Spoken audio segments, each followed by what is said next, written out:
আমসত্ত্বের চাটনি কিভাবে তৈরি করবেন এবং আমসত্ত্বের চাটনি বানানোর জন্য কী কী উপকরণ লাগবে এই ভিডিওটা সম্পূর্ণভাবে দেখলেই বুঝতে পারবে। যারা একদম আমসত্ত্বের চাটনি বানাতে জানো না তাদের জন্য এই ভিডিওটা। তাহলে স্টার্ট করা যাক কিভাবে আমসত্ত্বের চাটনি বানাতে হয়। প্রথমে একটি আমসত্ত্ব আমি নিয়ে নিচ্ছি। এই আমসত্ত্বটি একটি ছুরির মাধ্যমে ছোট ছোট পিস করে আমি পুরো কেটে নেব। সব আমসত্ত্বগুলি যখন আমার কাটা হয়ে যাবে তখন একটি আলাদা পাত্রে সব আমসত্ত্বগুলি রেখে নেব। তারপরে একটি আমি বাটি নেব, সেই বাটির মধ্যে তেঁতুল জল আলাদাভাবে ভিজিয়ে রাখবো। যখন পুরো তেঁতুল জল মিশে যাবে তখন একটি ছাঁকনির মাধ্যমে আমি তেঁতুলের বীজগুলো আলাদা করে নিচ্ছি। যে কিভাবে করছি সেইভাবেই করবেন, তাহলেই আমসত্ত্বের চাটনিটা দারুণ হবে। এইভাবে আমি একটি পাত্রে তেঁতুলের বীজগুলো ছাঁকনির মাধ্যমে আলাদা করে নিলাম। তারপরে আমি গ্যাস চালু করব। গ্যাস চালু করার পর একটি কড়াই আমি রেখে নিচ্ছি। রাখার পর এর উপরে আমি 3-4 কাপ জল দেব। এর বেশিও জল দিতে পারো যদি আমসত্ত্বটা বেশি খেতে চাও।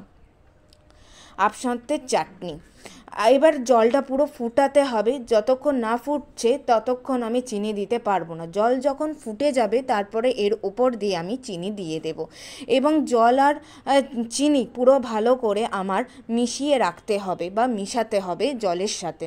যখন জলের সাথে চিনিটা পুরো গলে যাচ্ছে তখন এর উপর দিয়ে সব আমসত্ত্ব, কাজু বাদাম, যা যা উপকরণ আছে সব আমি এর উপরেই দিয়ে দিচ্ছি। যেভাবে করছি ওভাবেই করবে, তাহলে দারুণ হবে আমসত্ত্বের চাটনি।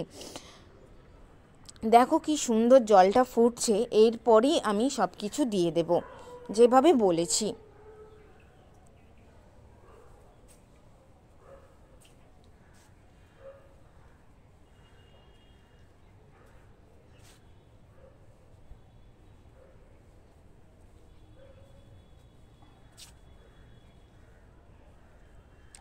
সব উপকরণ দেওয়ার পরে এটা ভালো করে জাল দিতে হবে। জলটা যাতে আস্তে আস্তে উষ্ণ হয়ে যায় তার জন্য করতে হবে। যত গাঢ় চাটনি হবে তত চাটনিটা খুব টেস্ট হবে। আমি এবার চাটনি হওয়ার জন্য অপেক্ষা করছি। এইভাবে চাটনিটাকে পুরো জাল দিতে হবে যতক্ষণ জলটা আস্তে আস্তে না কমে যায়।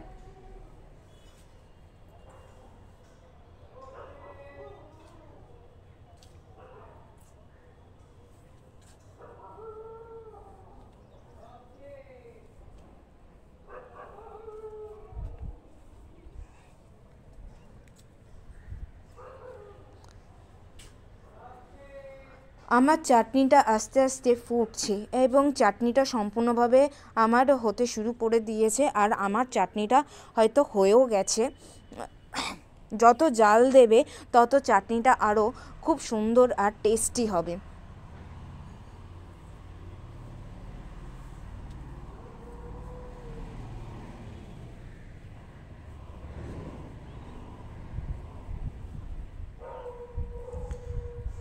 আমার পুরো আস্তে আস্তে আমার চাটনিটা হয়ে গেছে। এবার আমি এই চাটনিটা আমি একটি বাটির মধ্যে পরিবেশন করব।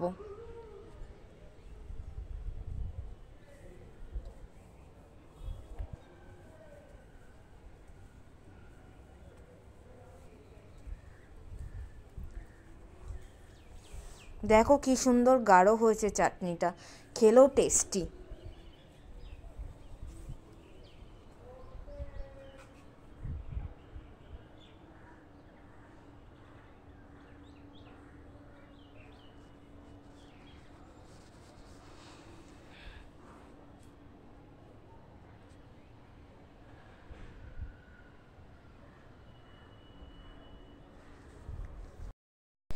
ভিডিওটা যাতে ভালো লাগে তার জন্য এরকম নিত্য নতুন আরও ভিডিও আনবো। তা চাটনিটা কেমন লাগলো কমেন্ট করে সাবস্ক্রাইব